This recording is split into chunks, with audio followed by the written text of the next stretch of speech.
片手の営業おじさん捜査費買い食いヤングな頃は子犬を連れたヒョウ柄おばさん就活でスーツヤングな頃にヤングな頃から Hello and welcome to the Weekly Stuff Podcast with Jonathan Lack and Sean Chapman. We are here as always to talk about stuff this week.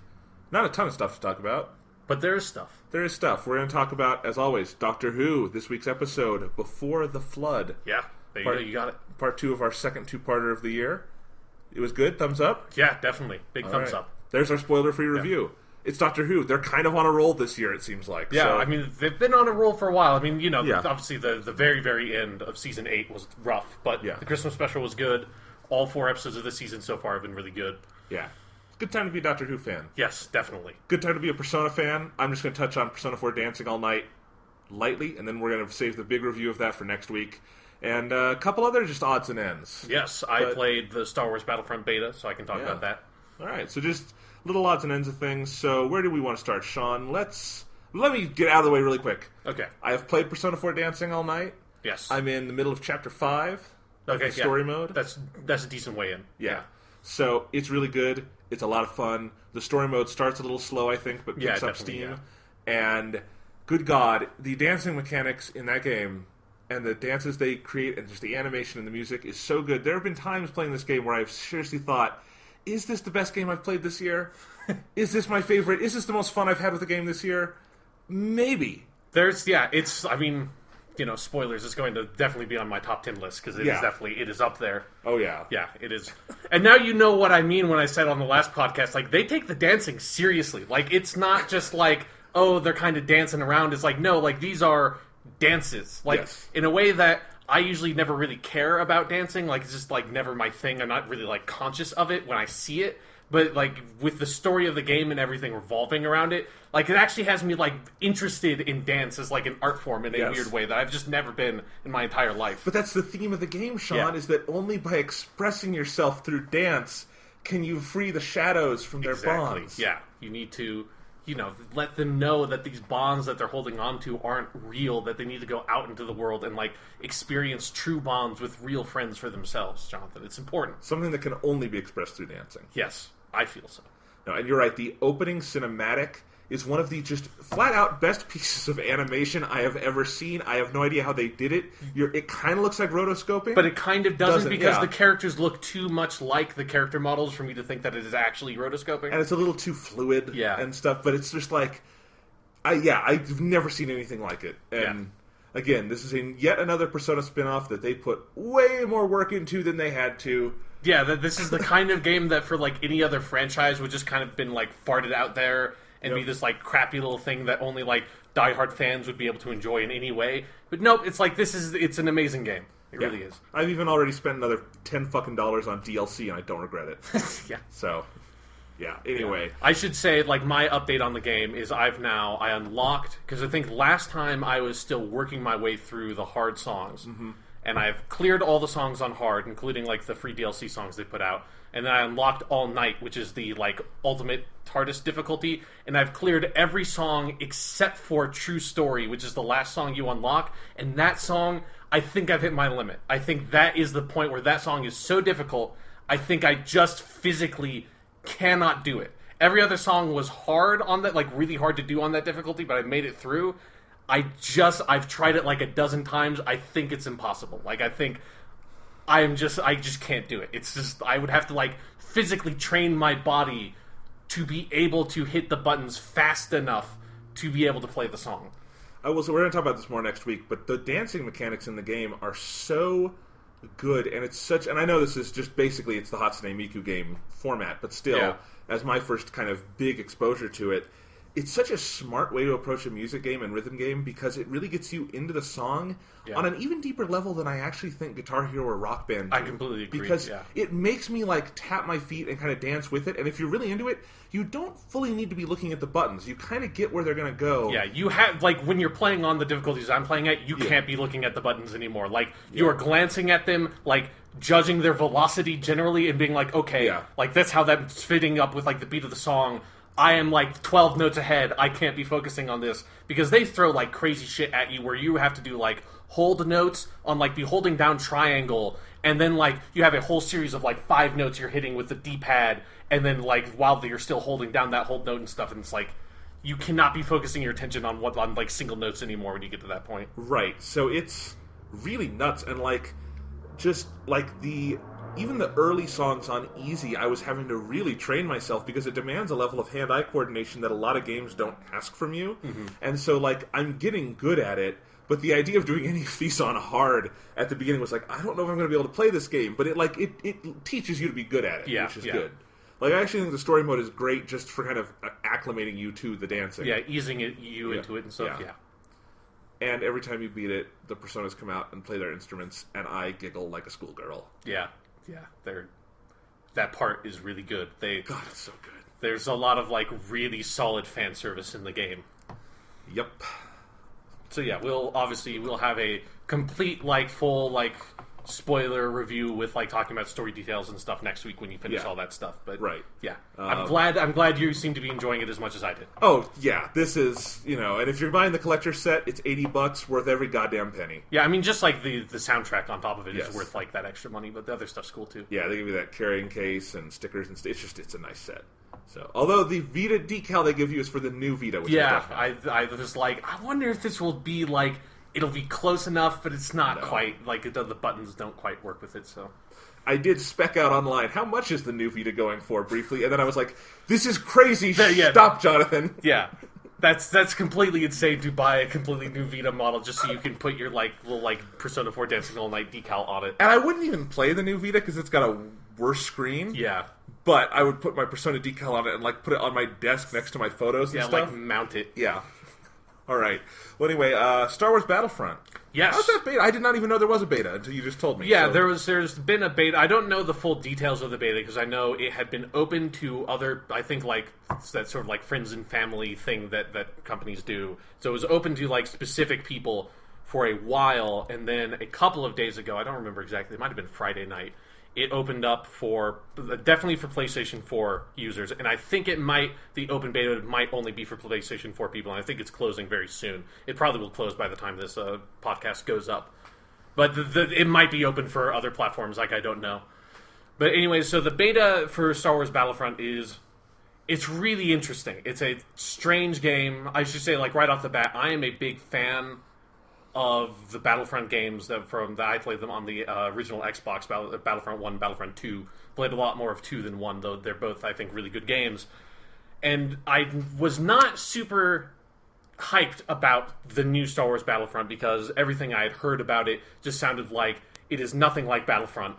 And I can now confirm, having played the beta, it is nothing like Battlefront. Like, if you are coming into this as a diehard fan of Battlefront and want a game that approximates that experience, at least based on the limited number of stuff in the beta, because there's only a handful of things. In fact, I think the beta is almost too limited that it's kind of they should have given you a little bit more to give you an indicator of more variety of what the full game will offer. But just based on what is in the beta, there is nothing that even comes close to what the old Battlefront games were like. Because the old Battlefront games, their fundamental mode was this sort of like you spawned in on a large map, you could have like multiple human players around, but they were also AI characters that spawned on each side that they were fighting, and it was all about you had like a number of both sides had numbers of reinforcements that they had. Basically, when anyone died, it would tick down one number, so you'd have like 200 on each side, and the match would end when one of those sides reached 0 on that ticker, or when you captured all the command posts that were centered around the map, kind of like a Halo Territories or something like that, or Domination in Call of Duty. And so that was, I think, a really effective mode that I really enjoyed in Battlefront because it allowed a lot of sort of tactical potentialities that every match seemed like it felt really different because you could say, oh, like this time I'm going to focus on like taking this easternmost command point that when I take that, then it allows me to spawn in on that point and like allows me to then like approach the rest of the map differently and stuff like that. It was a really, really fun mode, and I thought it was really unique for the time. I know it was very similar to the old Battlefield games, which I never really played, but there are no other games that like have that kind of gameplay structure to it. And so it's really disappointing to me that this game, that's not there at all. Like, I think there is going to be a mode in the final product that is kind of like that, but based on like how this game seems to be structuring its multiplayer, I don't know how fully featured that's going to be. So anyway, so that's what old Battlefront is. That's not what this is. This is what's available in the beta are 3 different things. There is a survival mode that's basically 5 waves. You can only set it on normal, so it's really boring. And I thought, like, they really should have at least let you put it on harder difficulties or offered more of the waves, because it just, like, cuts you off early and it was like, hey, if you want the full survival mode, like, buy the full game, because this obviously isn't really a beta, because the game's coming out in, like, less than a month. This is just a demo. It's not a fucking beta. It's like the most egregious example I think I've ever seen of them calling it a beta. It's like, fuck you. This is like your weird little multiplayer demo to advertise the game before it comes out. It's just one of those terms that is changing, and it's not going to mean what it meant in a few years. Because it's just like, I think about like when the Destiny beta came out, and it was like, that the Destiny wasn't that far away, but at least it was far enough away that you got the sense of like, hey, they're actually learning stuff from this. And, like, the network, like, stuff in the finished product of Destiny was obviously at a much more advanced state than it was when you played it in the beta. And there was, like, it felt like there was a change there.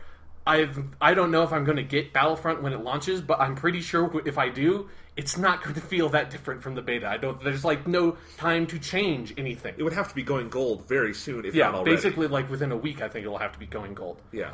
So this basically feels like a glorified demo, and the survival mode I found really boring, but I don't know if I found it boring because it's just boring and the AI is kind of bad, or if because they just only have it on normal difficulty, which is, like, pathetically easy, and you only fight the first few waves of guys, so it's like you basically fight 2 waves of stormtroopers, an ATST, I think 2 more waves of stormtroopers, and another ATST with some stormtroopers, and then it's over. It's like, well, that was very fun. And you can do that co-op with split screen. I think that's the only way you can do split screen in this game. So there's maybe some potential there. It seems to be there are like multiple maps, because there's only one map available for it too, which was set on Tatooine. And there's also no real story. Like, there was something where it was weird because it starts with like this like fully like CG animated cutscene of 2 rebel soldiers like in a crash pod like landing on Tatooine, and they have a couple of lines of dialogue, and you're like, oh, there's going to be like a little narrative or something, and then it's just like Admiral Akbar just comes in with like, survive the waves of stormtroopers. It's like, okay, never mind. I don't know why you had that cutscene.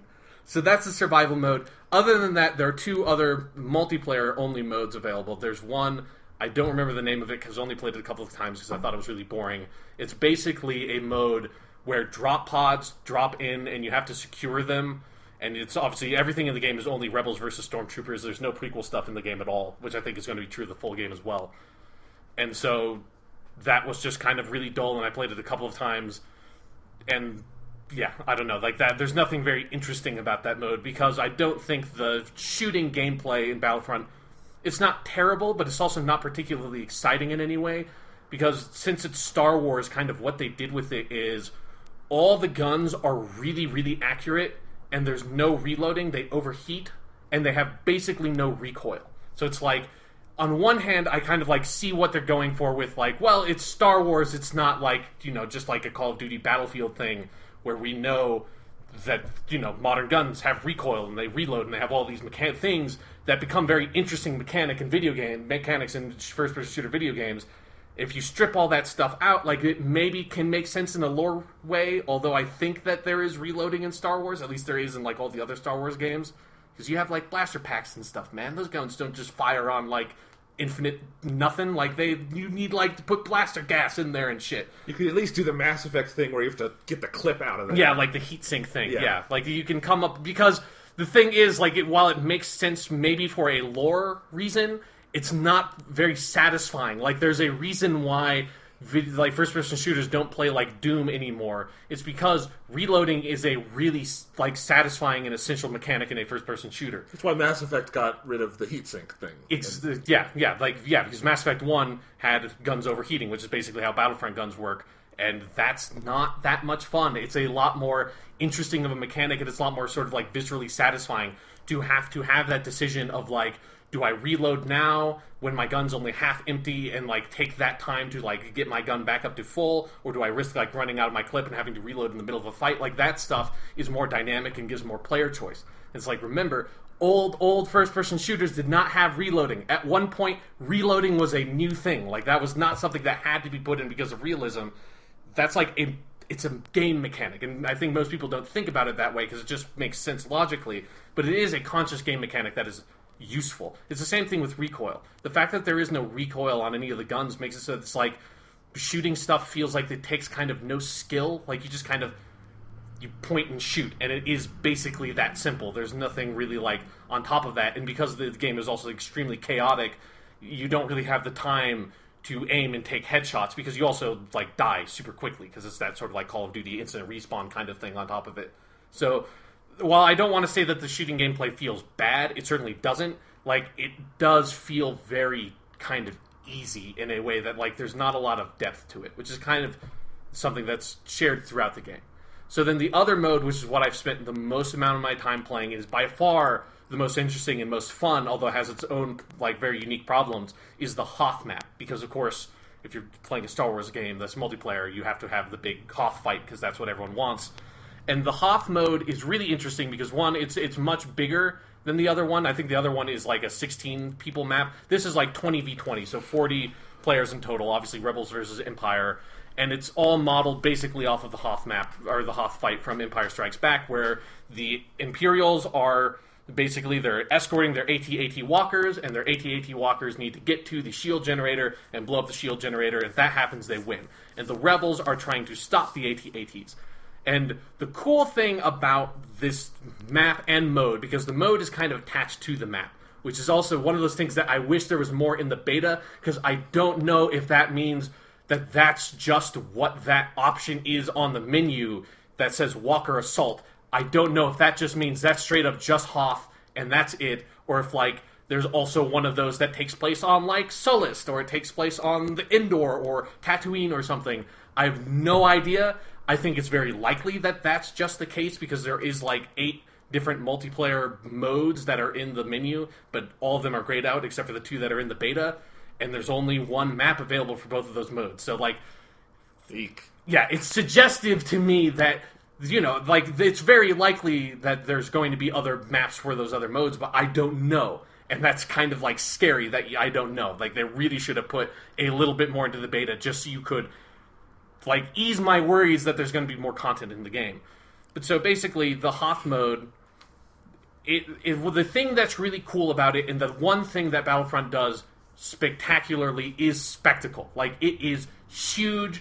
It nails, like, it's a gorgeous looking game. It nails the sound effects and everything like that. Like, everything about the production value of the game is absolutely top notch, and like it's easily the best like sort of like looking and sounding Star Wars game there's ever been, which is kind of obvious because it's the first Star Wars game on the new consoles, but it really is like a step beyond anything you've ever seen. And so there are moments when you're playing on that map when you are fighting on the ground and shooting at stormtroopers and you see a TIE fighter scream over your head, which let's not get into discussion about whether it's canonical that TIE fighters and X-Wings can fight in atmosphere. They can't, but they're doing it in this game. Just ignore it.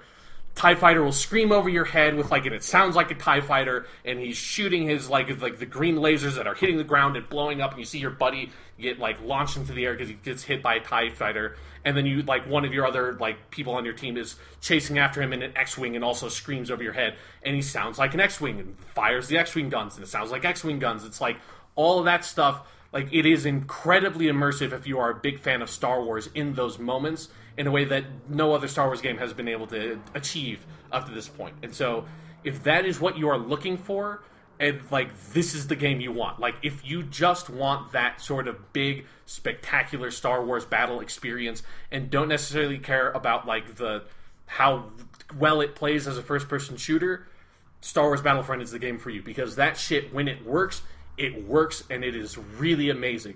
And then there are also moments where because you can get like these hero tokens, like power-ups that spawn on the map that allow you to play as Darth Vader for a little bit if you're on the Empire side, or Luke on the Hoth or on the Rebel side. Although the model is Return of the Jedi Luke instead of the Empire Strikes Back Luke with like the suit and the blue lightsaber, which really peeves me off because in Battlefront 2 they had a different Luke model for the Hoth map, and they used Jedi Luke for all the other maps. If they did it back in like 2004, they could have done it today.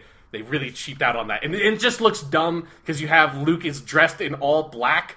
So it's like, if you know what Hoth looks like, Hoth is a sheer white ice planet. And so it's like having both Darth Vader and Luke be black.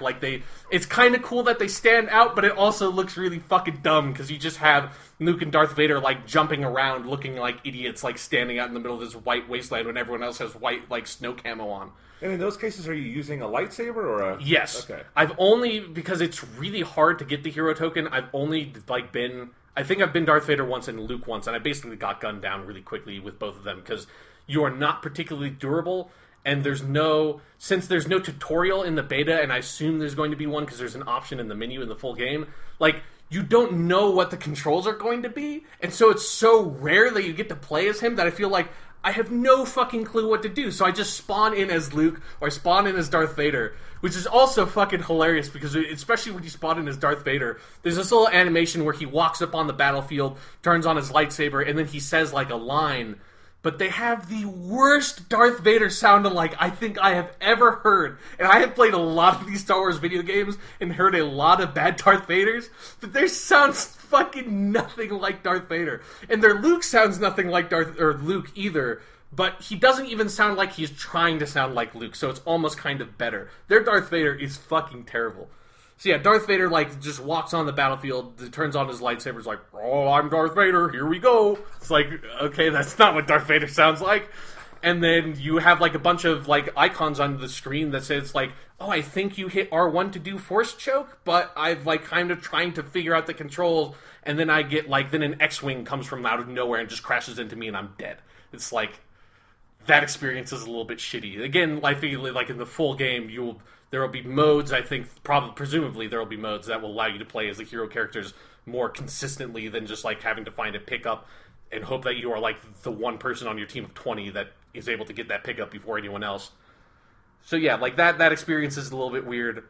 And the thing about the Hoth map, and if you're someone who's been following the beta in any way or hearing people talk about the beta in any way, probably know this already, is that it is the single most completely unbalanced multiplayer mode I have ever seen in any game, which is kind of, on one hand, it's kind of okay because it's kind of impossible for the rebels to win. It's expecting the rebels to be able to win this mode is having way too much faith in random people to be able to work together, because all the Imperials have to do is kill shit. That's it. That is their one objective is kill shit until the AT-ATs get to the shield generator, because the AT-ATs are basically, they might as well just be a timer with a life bar, because it's they're just walking towards the shield generator, and when they get there, they shoot it, and you win the match. And the Empire just has to shoot people until it does that.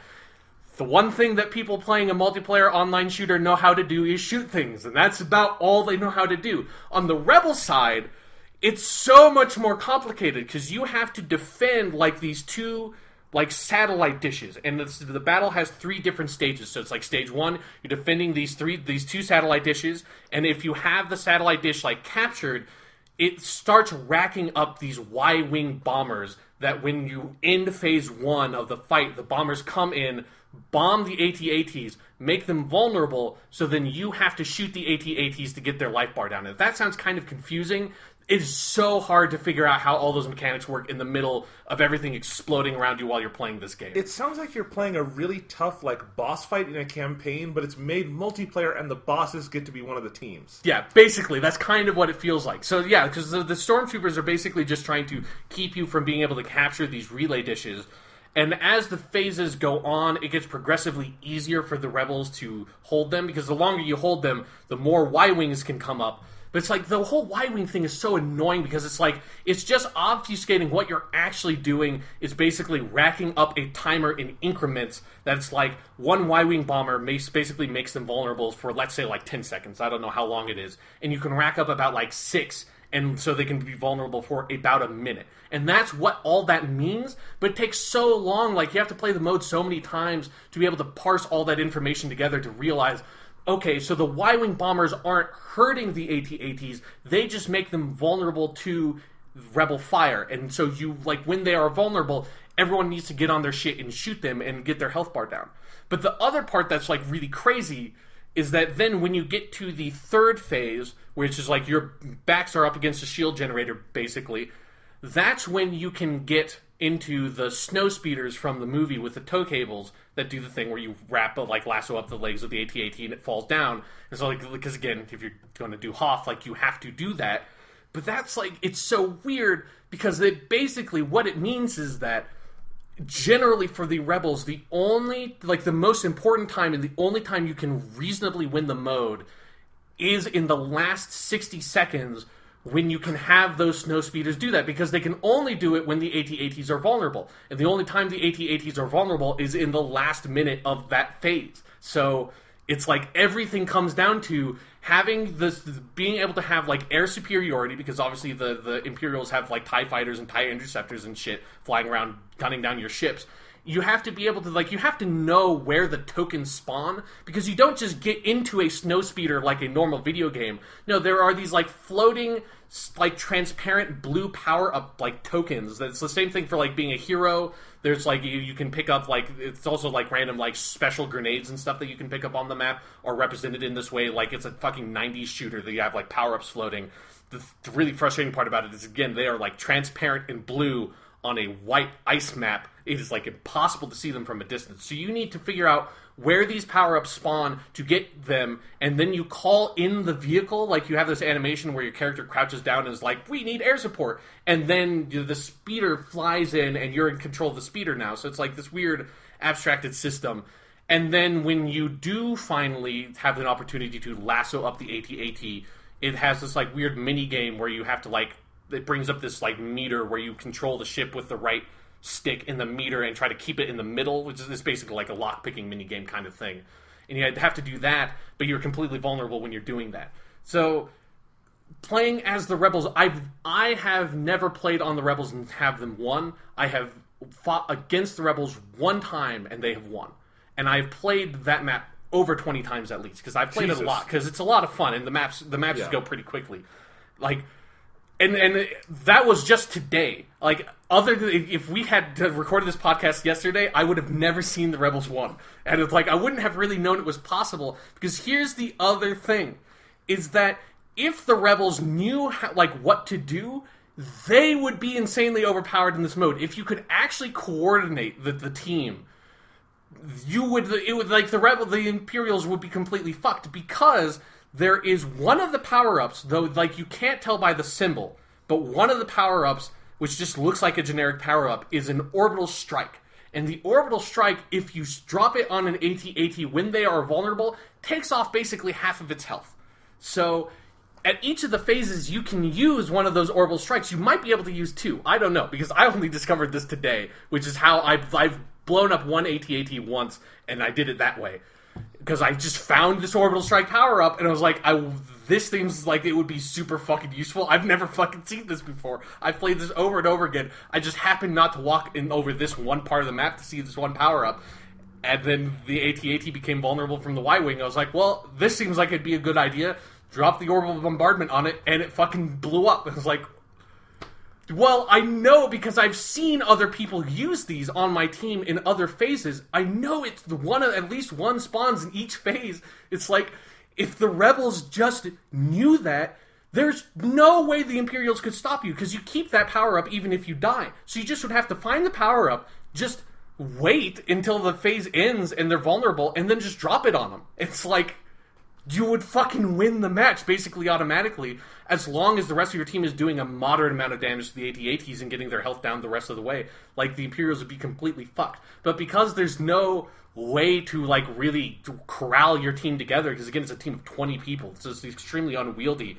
The Rebels are just constantly doomed to fail, because you're never going to get that force to cooperate in such a way to execute on this incredibly easy solution. It baffled my mind when I realized that, and then I went online and everyone else was talking about this, where it's no, the Rebels can totally win. Everyone who's been saying that it's impossible is wrong, except for they're right, because you have to have too much faith in mankind to believe that they could actually do it. Yeah, this sounds like a strange game. It is, because it's it doesn't sound like a bad game. It's not bad, but it's really frustrating, because it's again, the production value of it is so good. And again, I'm a huge fan of Star Wars, so I'm a complete fucking sucker for, like, seeing the TIE Fighter fly overhead and, like, it just, like, you know, sparkles in my eyes kind of thing. It's because it's just so fucking cool. But then at the same time, eventually that sort of wears off a little bit, and you just get really annoyed because it's like, well, I just kind of, like, I want to play this game at some point, and I want to have fun playing the game. But it's like, it's so completely, like, fundamentally unbalanced, just in, like, the objectives themselves are so lopsided. Not necessarily, like, it again, it's not just that it's, like, it's so hard for the Rebels to win. It's that it's, like, the way that the Rebels are supposed to win is so odd and so different than, like, how it should be, that it's, like, it's just, like, it's kind of mind-boggling.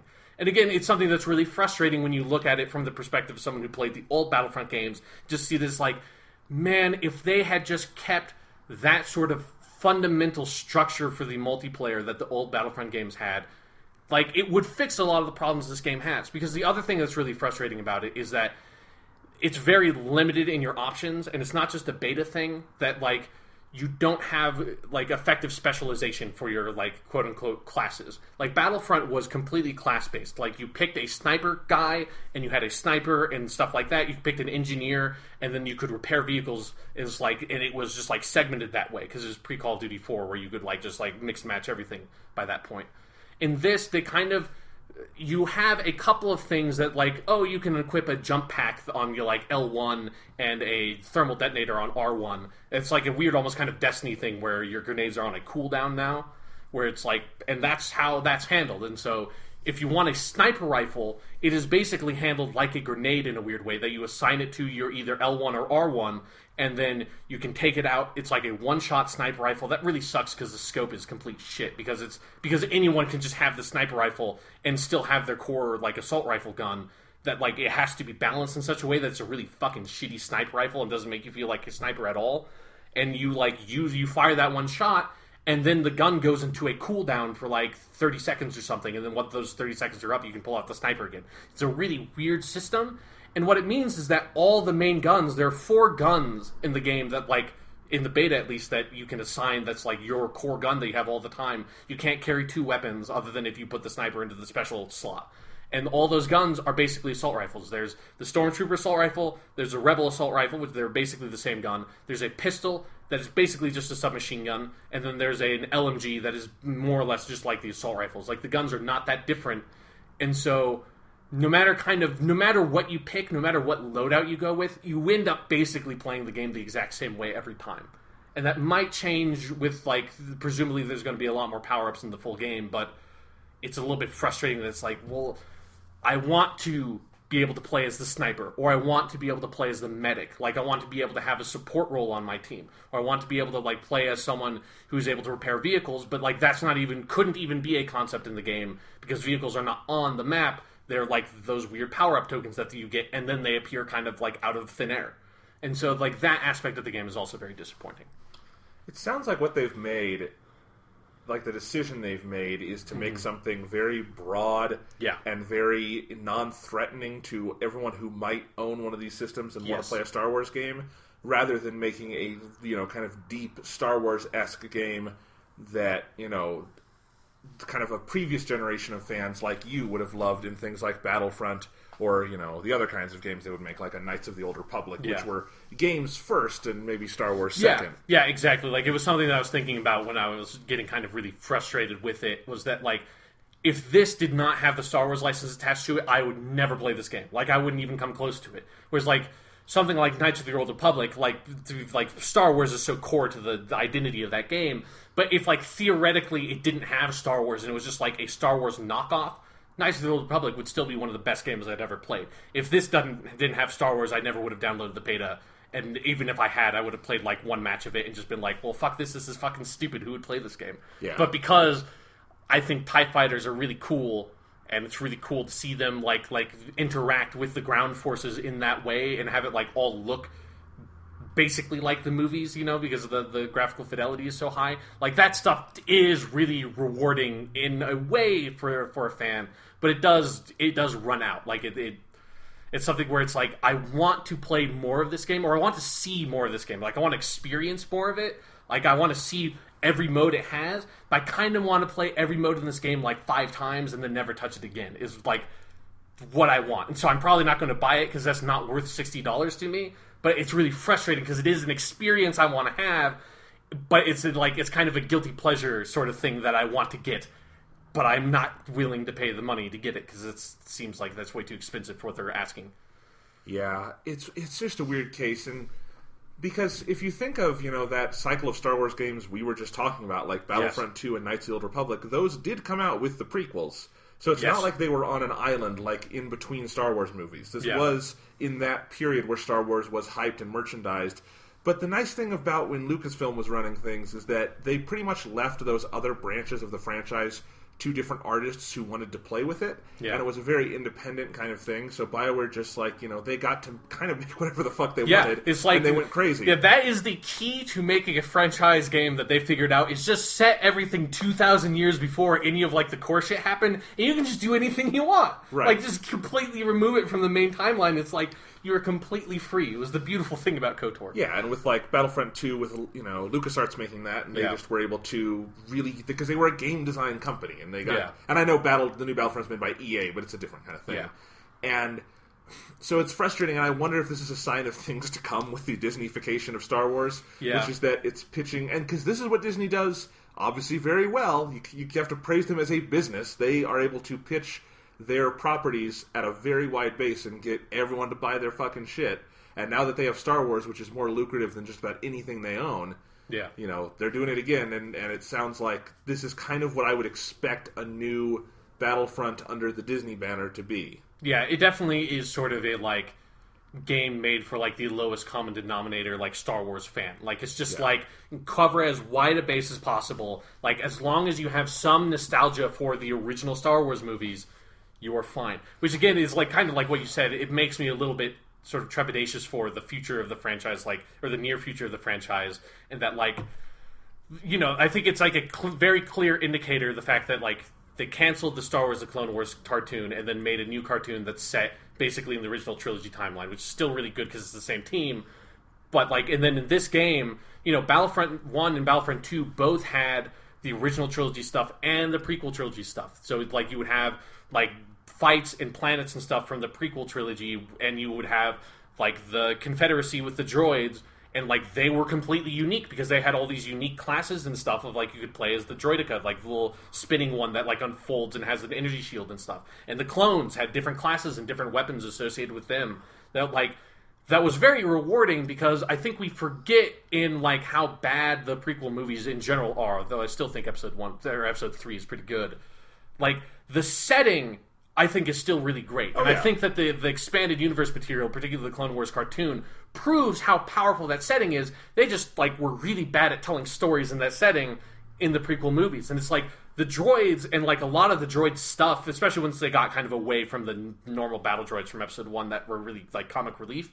The super battle droids and the droidekas and, their starships and stuff, all that shit was really fucking cool. And the clone troopers were really cool, and, all the stuff associated with them was really cool and interesting and, great visual design that's, as long as it's not directly associated to the really bad shit in the prequel stories, that stuff stands on its own as really effective material that, I really wish was in this game. I think it would be cool to have a Battle of Geonosis map, just because Episode 2 is a piece of shit movie doesn't mean that, in a game playing on that Geonosis battle from that movie wouldn't be fucking amazing with, having all that shit happen. That's the part of that movie I remember. Yeah, because that's the part of the movie that's really cool. Because then you could also have, more Jedi and stuff being involved and stuff like that.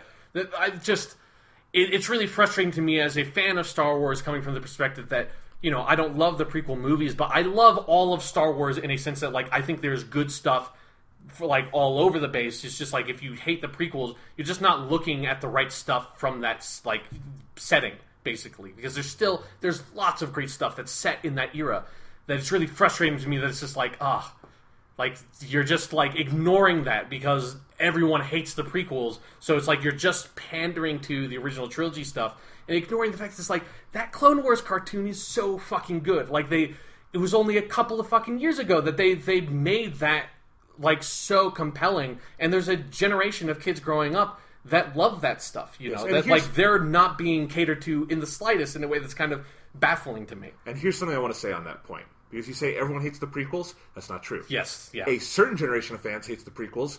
The generation that is going to pay the most money for Star Wars Episode 7 fucking loves the prequels. Yeah. They grew up on those. That's their nostalgia.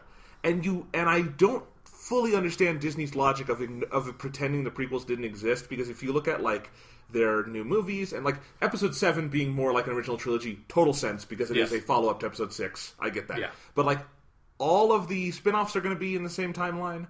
All of their games are in the same timeline. All of their shows and comics they're adding are in the same timeline. So they're like treating that as like a garbage fire, when a lot of the people I would think they'd be aiming this at would remember those things. And that doesn't mean you have to make the Jar Jar Binks spin-off movie. Yeah.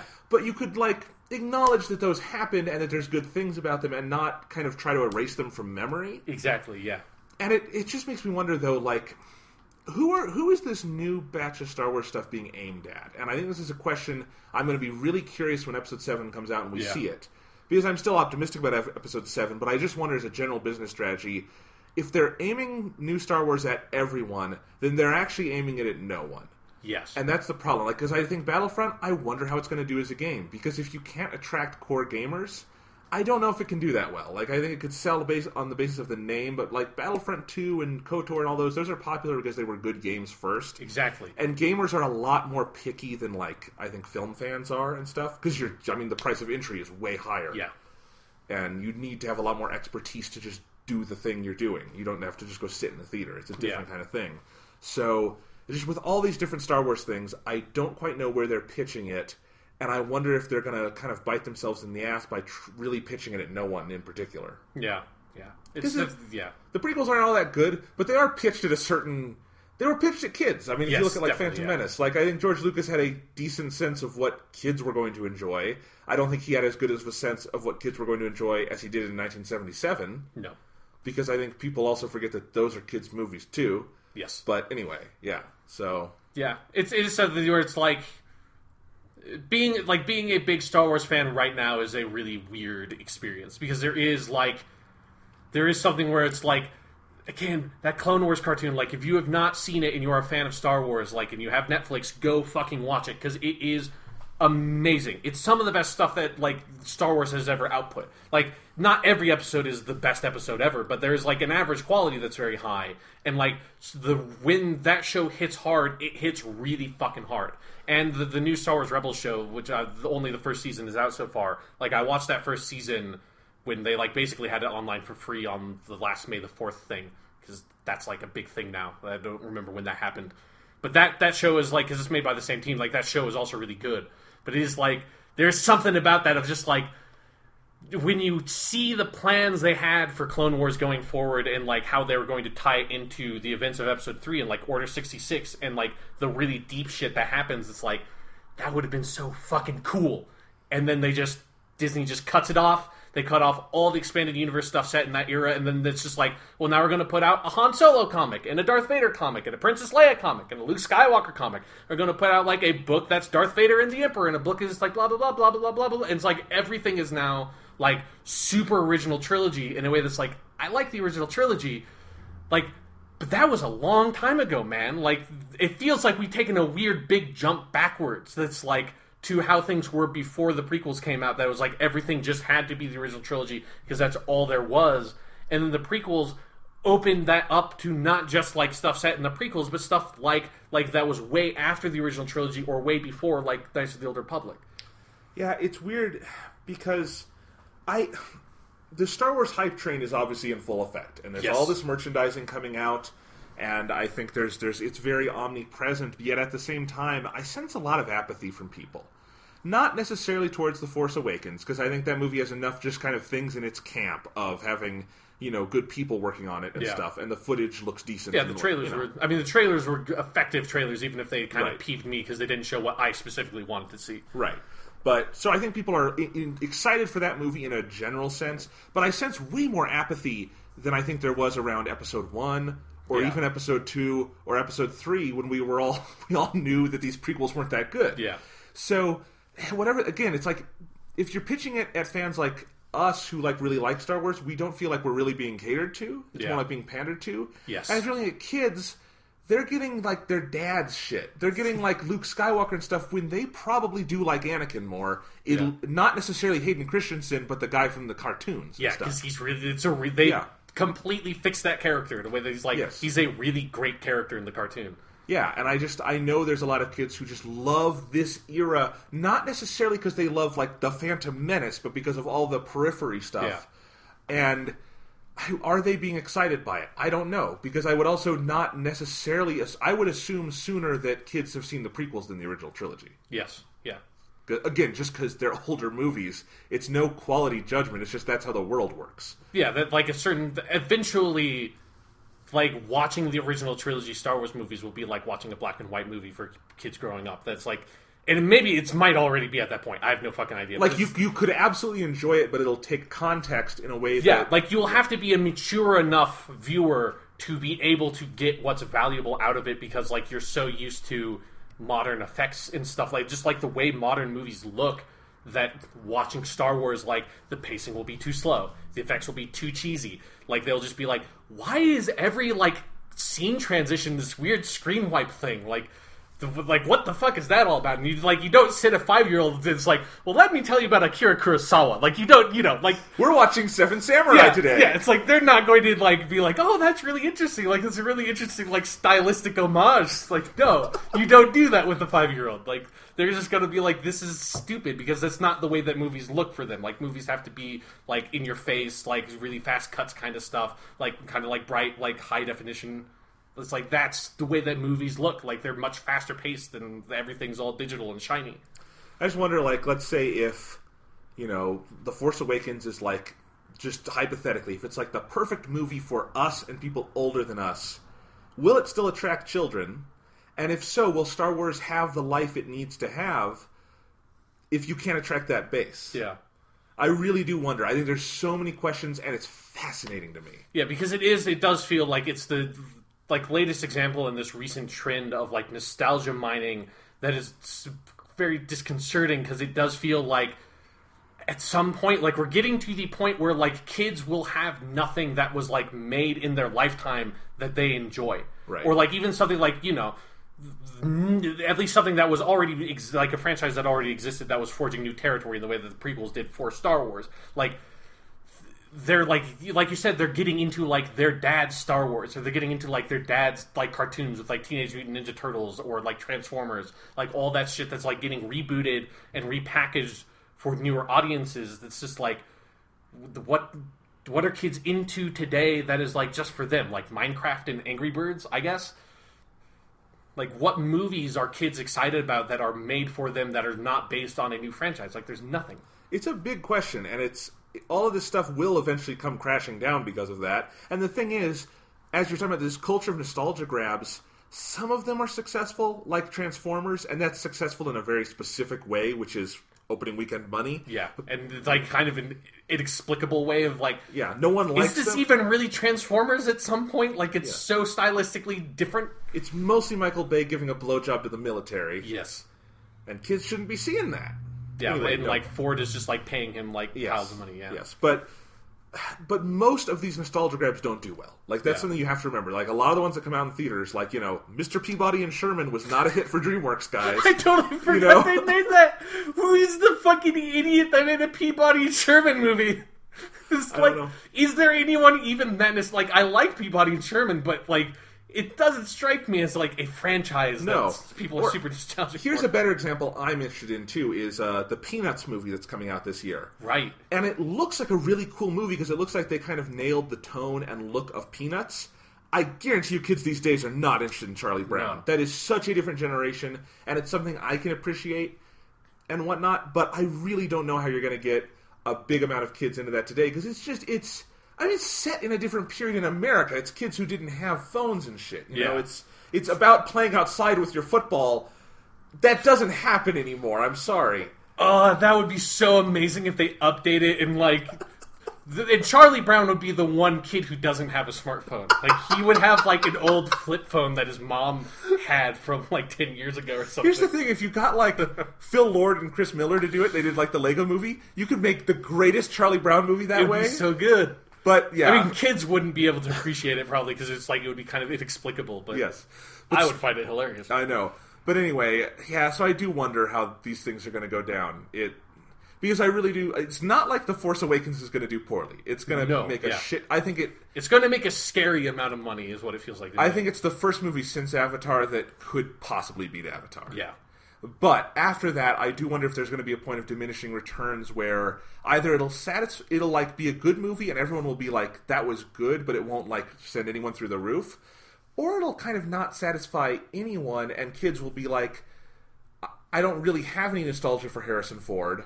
Yeah. So this wasn't exciting to me. I'm going to go play more Minecraft or something, you know? Or the kids will be sitting there and just be like, I mean, it's like, it's fine, but it doesn't really make sense when it's like, how come like Han Solo and Luke are so much older, but Chewbacca looks the exact same? Like, I just can't accept this. I'm sorry, my suspension of disbelief doesn't extend that far. I'm going to watch Seven Samurai.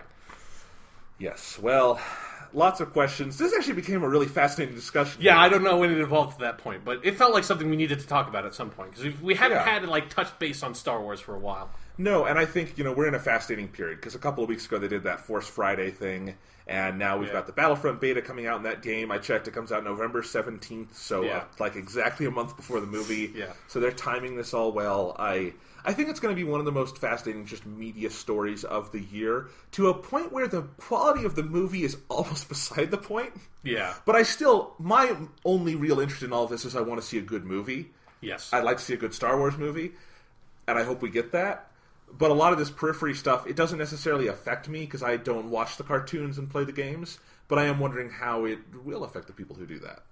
I will say, it's like thinking about the cartoons, the Star Wars Rebels, I think that the second season is premiering soon, but they had like a weird, in June or July, sometime in the summer, they had like a weird like pre-season premiere with like the first episode of the season, but it was like 2 months before the season actually started. That was basically Darth Vader and James Earl Jones voicing Darth Vader in the episode. Cool. It is a fucking, if you are way into seeing Darth Vader wreck shit, go watch that episode, because it is, I think it's called The Siege of Lothal. It is fucking amazing. It is an incredible episode. It's like, it makes you remember why Darth Vader is so fucking cool, and then it also makes you slap yourself in the face when you see stupid fucking Battlefront Darth Vader, where it's like, the fucking cartoon got James Earl. They got him to do it twice. They got him to do like a handful of lines in the season premiere for season 1, for the premiere of the show, and he's just like a cameo. And they got him to do a full episode. Like, he's the villain of the episode. He probably has more lines than any other character. The story is basically told from his perspective. It's like, they got James Earl Jones to do all of that, and you couldn't get him to record like 5 fucking lines about like, here I am, I'm going to destroy the shield generator in Battlefront, or whatever the fuck he says. Just have him do it while he's in the studio for Rebels. Exactly. Just be like, hey, can you say this one sentence into my phone? We'll just use it in the game. Like, stop him, like, in passing, you know? Fuck, at a certain point, you could loop that shit from the movie. Yeah, and it would be better. Like, because again, it's like, dude, it's been decades. There have been so many Darth Vader impersonators. So there's never been one that I've heard that was like, this guy is great.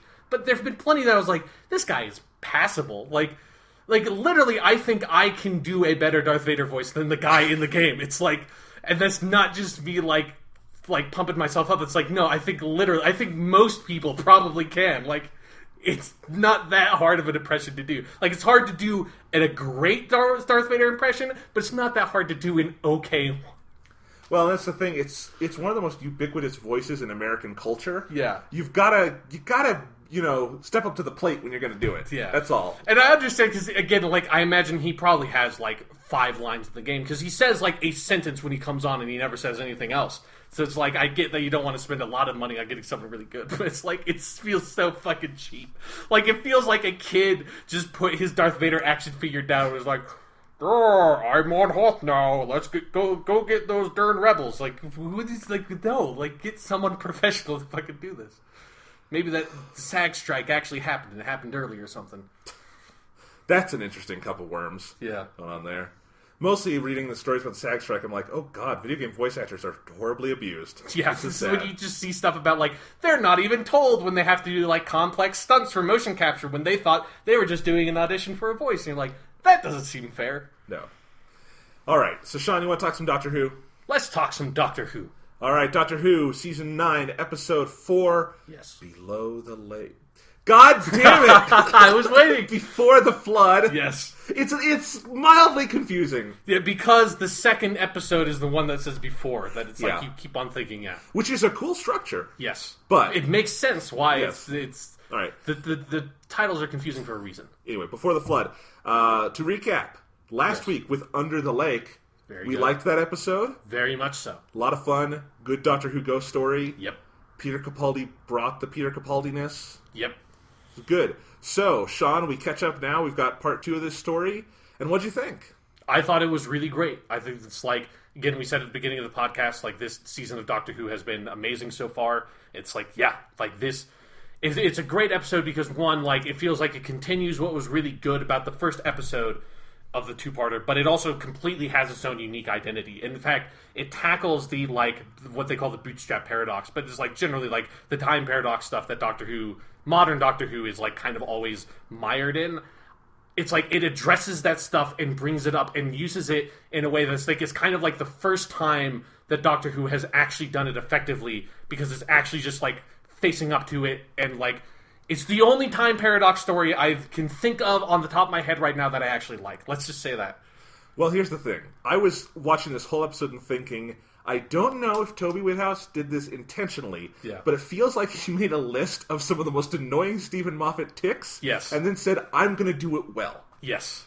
And it's kind of weird to see that done under Stephen Moffat's watch, but it was kind of funny. Like the Doctor constantly thinking he's going to die. Yeah. And the time paradox thing. I guess those are the big two. Yes. But also, I guess just some of the other general ones about how he kind of interfaces with the companion and things like that. But it's all those are the main two ones which Stephen Moffat has done decently. Well, the death thing never, because he never paid it off well. Yeah, he set it up really well in Season 6. Never delivered on it. No, and the time paradox thing, Blink is a great episode. Yes, but not because of the time paradox stuff. Like, it's an incidental that stuff's part. Like so in the background of that episode. Yeah, but I'm just saying it involves it. When he brings it to the forefront, it's awful. Yes. So those are two things that, even though Stephen Moffat can clearly still write great episodes, as we saw at the beginning of this season, hot damn, some of those scenes in those first two. When he does these things, it's annoying, and he brings them out to play with like too often. Yeah. And in this remember Listen, which is like one of the best episodes of Doctor Who ever, and then you get to the end, it's like, don't do a time paradox bullshit thing about when she went in the back of the past and talked to Kid Doctor. It's like, fucking goddamn it. Because that's one that makes no sense. Yeah. And then I think you get to this, and he takes both of those potentially very annoying Doctor Who things and does them so well. My only regret was, I wish Stephen Moffat hadn't done this so much, because otherwise this episode would feel even better. Yeah, exactly. That was something, definitely a feeling I had, especially with the Doctor, like, feeling like he's going to die and having to deal with that stuff. It's like, this episode handles that stuff so well that's like, I got really annoyed that I was like, I feel like I'm so exhausted of this plot device, because Moffat has brought it out so much recently. Like, because he did, that was all the Season 6 plot. That was the end of Season 7 was all about that, was like finding his fucking grave and all that bullshit.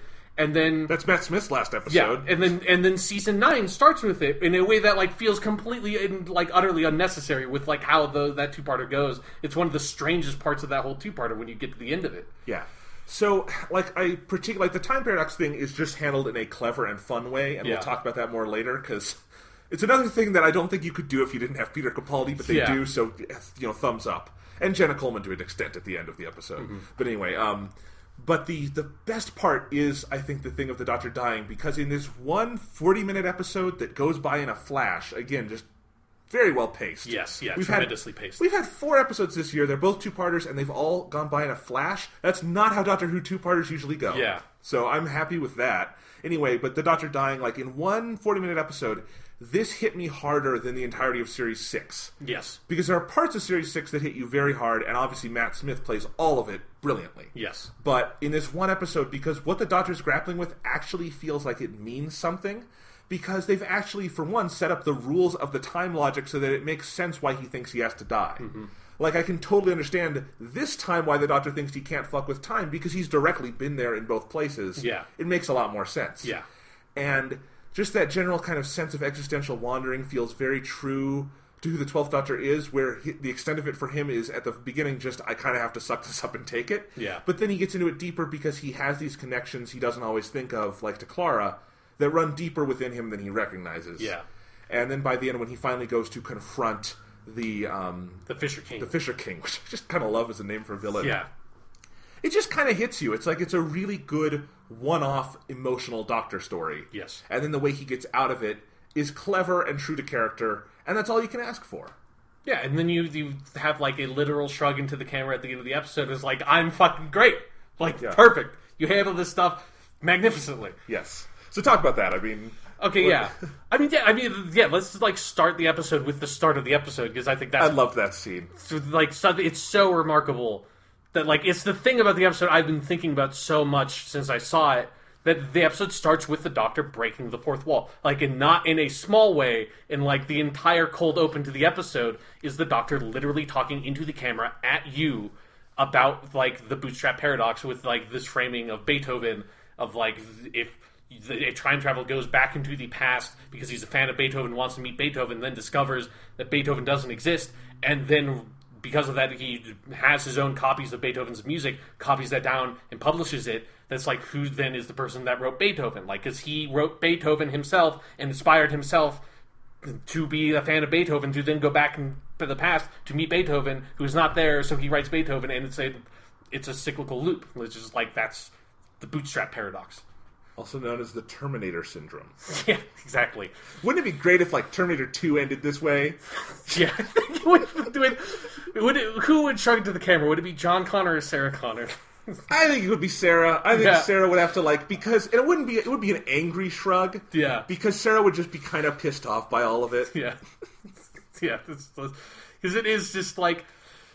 Yeah, and like Terminator is another franchise where Terminator 1 handles it perfectly. Like the paradox is fine. Terminator 2 and like 3 and I presume 4 and 5 and all like the other bullshit. Especially 5. It's just like you've gotten so out of control of how you're handling time travel. It's like here, what's perfect about it is that like because they set up that idea, and at first what I love about it also is that it's completely disconnected from the literal narrative. Like you don't know when this is taking place. You don't know if this is like the events of this cold open are literally happening in any way within the context of the show, because it's just like he's literally just talking into the camera. It's not like he's talking there and then like O'Donnell and the other guy are in the background like waiting because they're time traveling or something. Like no, he's just alone talking to you, the audience, as if it was like that one weird into that one episode where the first Doctor was just like, Merry Christmas, and then it was over like, did he just say that into the camera? Before we have to get a Peter Capaldi Christmas special to end that way, they have to do that.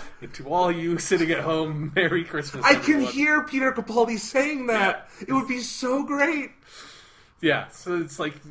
and that's the great thing about like the way this cold open handles it, is that it's up front with the paradox in a way that like within stories...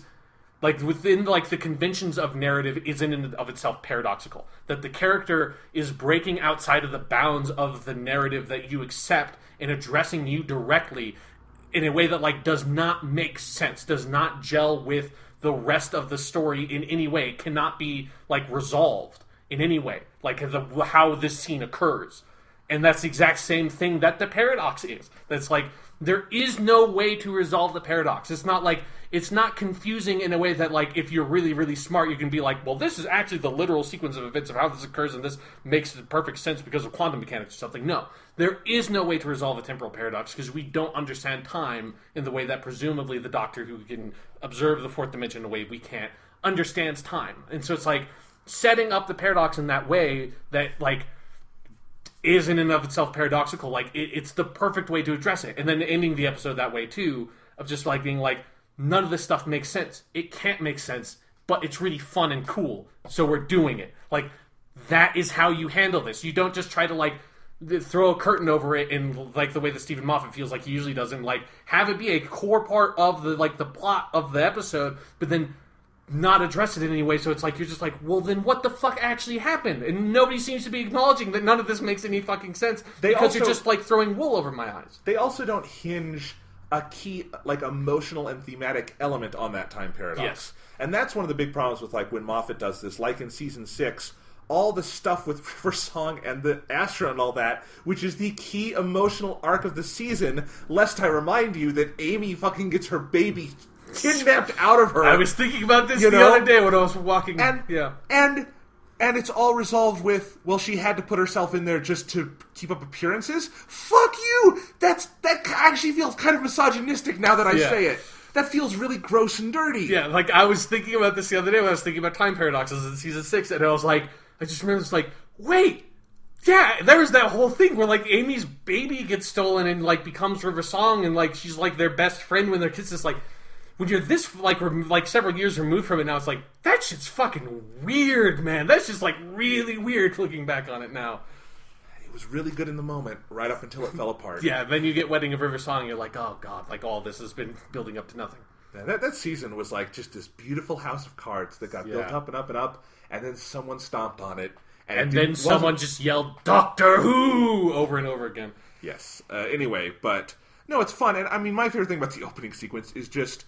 It's playful and experimental and fun, and all forms of art need more of that, and I just love it here that you can just say, you know what, Peter Capaldi is the kind of actor who can just talk to the camera and you will buy it. Yeah. Let him do it, because he kind of did it in Listen, but I think you can talk that away as he just talks to himself. Yeah, if that felt more like he's talking to himself, this is like, no, he is addressing... Right. Like he picks up the Beethoven statue and shows it to the camera. Exactly. Yeah. Like he's clearly talking to you. But it's got that great sense of he's just kind of making it up as he goes along. Like he's like, this didn't actually happen with Beethoven, but yes, like he's just coming up with a metaphor because he had the Beethoven bust in the TARDIS. Yeah, that's kind of what it feels like. It's just so much fun. And then he plays the Doctor Who theme on rock guitar. Yeah, and, like, then the most amazing thing was that, like, because he picks up the electric guitar, and you're like, oh, this is cool that this is now a running thing with the character. I'm really into that, and he plays a little bit of Beethoven's Fifth. And then the theme song starts, and you're like, wait. Yeah. Is that, the guitar is still playing, like, it is now playing with the theme. I was like, that is the most amazing fucking thing ever. Like, that is the best way to start an episode. It's just, like... The Doctor is fucking playing, again, like, breaking all the fucking rules. Like, I guess you don't technically see him playing the theme, but, like, I am assuming that Peter Capaldi is the one playing it. I would be so disappointed if I found out he wasn't actually playing the guitar in that part. But he probably, if he had heard about it, would have demanded to. Like, yeah, I mean, because he knows how to play the guitar. He was in a punk band with Craig Ferguson. Like, I know these things. Yes. But he must have been the one to play it. But yeah, I mean, speaking of Peter Capaldi, he is excellent throughout this episode. Mm-hmm. He, again, modulates just a lot of tonal and emotional shifts that I think in lesser hands wouldn't work. Mm-hmm. And again, when I say these things, I'm not saying other doctors are lesser hands. Yeah. It's just like for this conception of the character, he's being called upon to do some big things, and he's doing them very well. Yeah. So, you know, it's all very tailored, again, I think, to the 12th Doctor's specific characteristics. Yeah, like, especially something with, like, this season, it feels like they have really... like, grown into his character in a way that, like, stuff like him playing the guitar and his, like, little costume changes and stuff, I like that, like, that feels like they have really gotten a handle on him, which is one of the reasons why I think that, like, this season has started as strong as it has. Yeah. That, like, because it's like, obviously Peter Capaldi has always been there, but, like, it feels like the writers have now completely caught up with him and really know what they're doing and how to handle him in a way that, like, some of the writers for Season 8 didn't. Well, yeah, I mean, it's the thing that happens anytime is you make the season, you're in the middle of it, and then you get to go off for 6 months and look at what you did. And clearly they've taken a very hard look at what worked and what didn't in Season 8, and mostly stuck with what worked, because this is a really good season so far. Mm-hmm. And, but there's just a lot of moments where he's great, and I think the direction in this episode, as with last week, is just gorgeous. Yeah. The scene where he goes to confront the Fisher King, this, like, the staging and the lighting and the composition, and then his performance where... he gets to be kind of vulnerable and scared. And I think Peter Capaldi plays a vulnerable version of the Doctor very interestingly, because it's not the same way Matt Smith was vulnerable, or David Tennant, or any of the past ones are vulnerable. Yeah. Because he has this strength to him at all times, and this, you know, cockiness, you know, frankly. Yeah. And this, like, he's always intimidating in some ways. But then he can also just kind of be scared of things. And be curious about what happens next, and that's interesting. And so that whole confrontation is great, right up to and including the moment when the Fisher King comes out, and he looks like something from 60s Doctor Who. Yeah, or, like, what I was thinking is I was trying to nail, like, what he reminds me of, and I love his design. It's cheesy, but I love it because it's cheesy, because it so works. He looks like a Power Rangers monster. Yes! That's what he looks like. It's like, I could not think of it, but you're absolutely right. He looks like a Power Rangers monster, and that is not an insult. That is like one of the biggest compliments I can give. It's like, if anyone knows me at all, you know I am a huge fan of people in goofy rubber suits. Like, if that's where you're going in your special effects, I am, like, completely there. Fuck the CG bullshit. Like, let's break out the goofy rubber suits. Because I also, like... Is that going to be on your tombstone? Let's break out the goofy rubber suits? Yeah, I feel like without the proper context that says something really different, that's not what I mean at all. That's a fun joke. Yeah, that's... But with the Fisher King, like... The thing of what I love about his design is that he looks completely unlike... Like, he definitely has a certain quality of, like, classic Doctor Who, just in sort of, like, the rubber monster thing. That's, like, very much classic Doctor Who. But the specific design of him... Because I think he looks fucking cool, and he looks scary when they have the proper lighting on him. When he goes out in daylight, yeah, he doesn't look quite as intimidating when he's, like, in broad daylight, which, like, no rubber suit ever is. But, like his specific design... Like, it's just, like, there is a certain, like, Power Rangers, like, he looks like he's a fucking alien, you know? Like, he's not just a human or, like, humanoid figure. I mean, he's bipedal and stuff, but, like, he's like a crazy monster dude. He looks like a crazy monster dude that, like, is not something that you would ever see on Earth in the slightest. It's not like, you know, like, the Ood are just basically people with squids on their faces. Like, you can't look at this guy and be like, well, he's just basically this plus this. It's like, no, this is some crazy fucking alien monster bullshit going on. You don't even understand where the sound is coming from. Yeah, exactly. Like, you don't know how he's talking. They don't really, like, try to make much of, like, a mouth movement thing go on anywhere. It's kind of like why I love the elites in Halo, because it makes absolutely no sense how their mouths could make those sounds. Yeah, exactly. But that's why it's great. Yeah.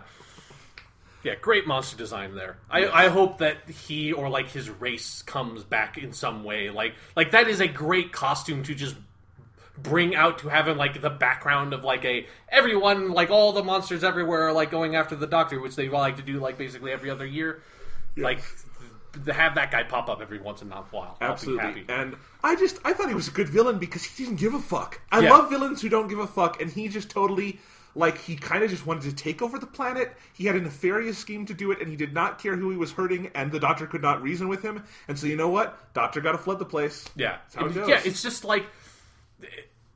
Yeah, that was a very classic Who aspect to him. That, like, I think both of these episodes have. Like, this, obviously, like, some of the paradox stuff is very New Who, but handled in a much more sensible way. But that, like, sort of, like...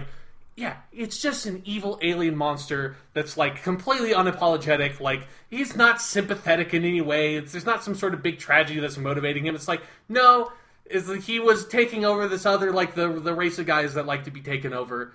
And then, like, they got kicked out. So then he was like, well, I guess I'll take over this planet. And then I always love when there's an alien that the Doctor encounters that knows who the Doctor is and, like, knows who the Time Lords are, that are, like, on that scale and aren't just, like, some, like, random little alien that feels like they're completely unintimidating because they have no idea what they're getting into. Like, this guy felt like, okay, he knows what he's doing. Like, he feels like a real threat. When he and the Doctor are talking to each other, you get the sense that, like, they're on the same level in, like, a, like, universal sense. It's not like the Doctor talking to a human, like, villain and being like, well, to the Doctor, this guy is like a monkey. You know, like there's no equivalence there. Here it's like, no, they're like butting heads and it works well. Yes. Absolutely. So, all that was great. Let's talk about Clara for a second. Yeah. Because, yet again, this is a week where Clara is more in the background than I think, you know, maybe she was last year. Yeah, like there's no big, like, overarching plot. Right. Was how, like, last year was structured. Yeah, and I'm not complaining about that, because, again, she fills the companion role really well, and you couldn't tell this story with a new companion, say. Yeah. But at the same time, I am curious because clearly if this is, and it is Clara's last year, I know Stephen Moffat clearly is going to send her out with more than a whimper. We're going to build to something, and I'm curious if maybe we're just at a point where we're letting it kind of be complacent, and that's going to be the point until it becomes the text. Like, that's the subtext until it becomes the text, which will kick us into her final arc. And I think the pieces could be being put into place in a good way. I would like, you know, sooner rather than later to see a more Clara-centric episode, just because Jenna Coleman is so good in this part. Yeah. And I would like to see more of just her and the Doctor together. Like, if they want to just do at some point before the end a bottle episode with her and the Doctor and the TARDIS hashing things out, I could totally go for that, because they are such an effective pairing. But yeah, I mean, it's just the way these stories have shaken out, they've been more separate than maybe... I'm not going to say it's ideal because it's what the stories are, but then we're used to with these two. But yeah, I mean, it does show how kind of sturdy the foundations are at this point. Yeah, and there's something where it was like, I was thinking about this where, because it's like this whole episode is basically structured in such a way that Clara and the Doctor are separated because he's back in the past and she's in the present. And, like, that's a very common situation, not necessarily the time gap, but, like, you know, the Doctor and the companion being separated, that happens, like, fucking every day. Right. In a really weird way that, like, I didn't realize how much of a trope that was when I was thinking about, like, especially Classic Who, that probably literally happens every single serial at some point.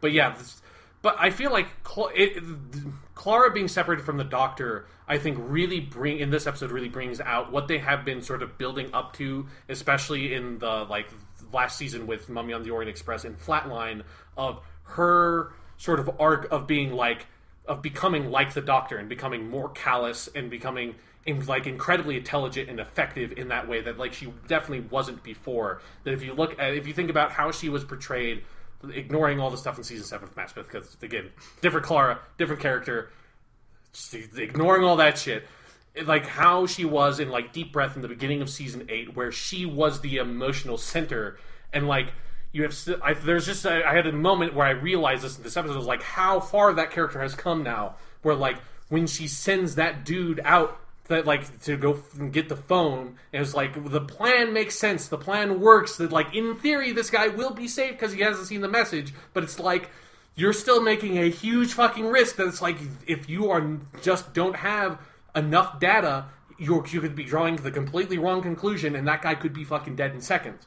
But she still makes that choice in a way that I don't think any other companion would have done. I can't think of another companion that would have sent that dude out there, especially not like fucking straight, cold-blooded, straight-faced, just, nope, like, this is the plan, this is the only plan that we have that makes sense, you have to go out there and do this, in the way that the Doctor would do, and the companion would usually try to stop him. Yeah. It was like, I just feel like they have come so far with that character, and her arc has been so effective that it was like, you could not have done that with any other companion. Like, no, it would have been impossible. It's especially shocking within, and feels different. And it's just something why I wanted to address Clara, because, and I think you've hit the nail on the head, something feels very different about how she's being used this season, especially than any companion in New Who, because I think you can point to companions in Old Who the Doctor trusted on this level. Yes. Like the Doctor and Jamie, you know, he would send out Jamie to do anything. Yeah. But you also, but as you say, you wouldn't see Jamie telling someone to possibly go to their death. Yeah, Jamie would just go run out there, like, grab a fucking sword and just be like, fuck it, I'm this crazy Scottish motherfucker, like, I'm gonna take care of this myself. I don't care if they're ghosts. Exactly. So,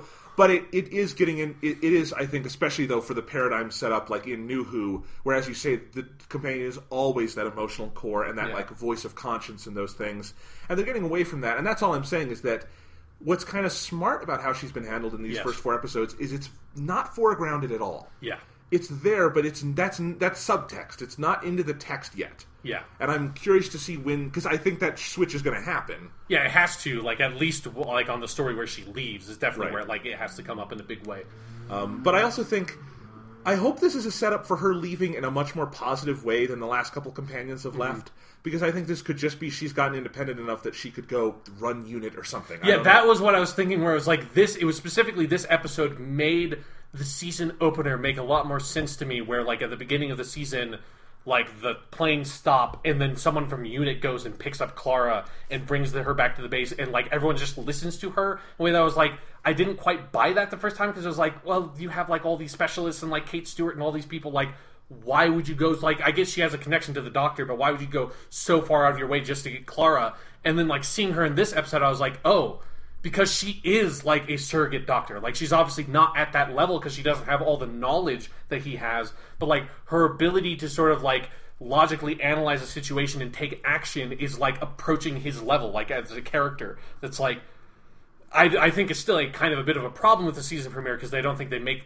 enough of a case for it there, but, like, this does sort of, like, put those pieces together in a way that, like, really works of, like, okay, you have now demonstrated this is why these people would be seeking her out, because she is this person now. Like, she is that person that, like, when this shit goes crazy, if you can't get a hold of the Doctor, you need to go find her, because she will be able to sort this out. Right. And one thing I will say, like, I do think that Premiere could probably have done more to demonstrate that, but one thing I've liked about this season is they didn't waste any time on a Premiere-esque episode. They just dropped us into, however far in the future we are, from the last time we saw these characters, change status quo, and haven't bothered doing any formal exposition on that status quo. It's true. And I think that's interesting. And again, I do think we're probably going to get back to an episode where, like, we see her at Coal Hill or something, and we get more of that.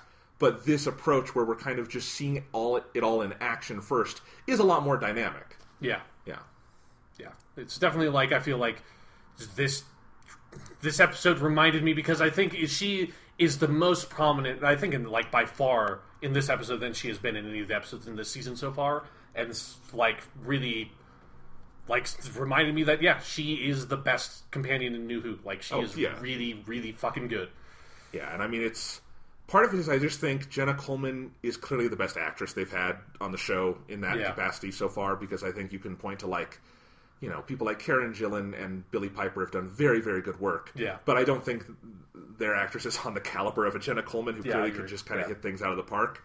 And they've written up to her. And it's always amazing when you think back to, at one point she was being asked to talk about how the TARDIS was angry at her, and that's how they were using this really talented actress. And all the, like, the Impossible Girl bullshit is like, oh my God, that got so annoying. Like, I can't believe. And it was always clear she was really talented through all that. And it's just like, clearly at some point Stephen Moffat, you know, between season 7 and 8 said, all right, I have to do this person we've got on the show justice. Yeah, we need to completely rehabilitate this character. Yeah. Because it's like, because that was the thing with her, is that you knew she was amazing because she was so good in Asylum of the Daleks and the Snowmen when she was playing those other versions of Clara. Yeah. And then it was like, then when they got down to actual Clara, they just had this, like, such a blank companion. It was like, how did you do this? Like, how did you take this actress that is so great that, like, you have written these two other really incredible characters for her to play, and then her recurring character is, like, this super blank, just, like, default companion? Like, what the fuck is that? And then it's like, finally, with season 8, they really got their shit together. They wrote a really interesting character with a really fascinating character arc, and it's great to see that, like, character arc in a very subtle way is still continuing through this season and is achieving a sort of fruition in this season that I feel like most companions never get something like this. Like, most companions don't get this, like, really interesting character arc that is about them developing as a character beyond them just, like, being, like, this plot point that was very much the New Who thing of, like, Rose is bad wolf and, like, Martha is, like, the, like, breakup girlfriend character and stuff. Like, this is like, no, she is a real character that's grown away from the Impossible Girl plot point, and she develops in her own light, you know? Yeah. Stephen Moffat does not learn from all his mistakes, but he learns from the big ones a lot of the time. Yeah. Because I do think where Rory and Amy, for instance, went in their last episodes, it feels like he's cognizant of in building Clara here. Yeah. Because it's not just her kind of running in place with the same stories we've had before. It is this constant evolution, and that's really nice. Yeah, it's something that's a really delicate balance where she can be a companion that can easily, like, just, like, slot into an episode that wasn't even necessarily written for her and be, like, a really effective presence, but then also they've, like, managed to, like, really subtly seed in a lot of the episodes, like, just those, like, core key moments you need that, like, push her a little bit forward. Or, like, last season, obviously, it was, like, a little more upfront with the Dany stuff, but this, you know, like, she's subtly moving forward, and you're seeing a little bit more of her and a little bit more of, like, where she has come. And yeah, she's great. Yes. So how soon until we get the Doctor Who spinoff with the deaf woman from this episode as the deaf version of Daredevil? Because that was a fun scene. Yeah, that was a really good scene. Like, it was something where it was like, it was something that, like, it really works because it actually makes sense. And I thought, like, they played it really well. Like, they didn't go, like, full Daredevil with it. Like, they just went enough to sort of, like, visually acknowledge, like, the vibrations of sound waves, and, like, you would be able to tell something like that on and the metal she's a floor. Smart woman who would be able to intuit that. Yeah, who has also been on this base for, like, who knows how many years and knows what it, like, feels like. Yes.